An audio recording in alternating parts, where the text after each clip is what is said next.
বা তাদের লাশ এখনো পর্যন্ত আমরা পাইনি। হাসিনার আমলে এই ধরনের হাজার হাজার ঘটনা ঘটেছে।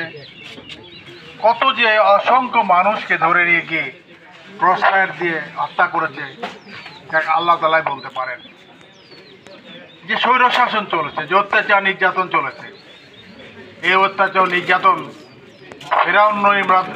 ফেরাউন নমরুদের অত্যাচারকে হার মানায়।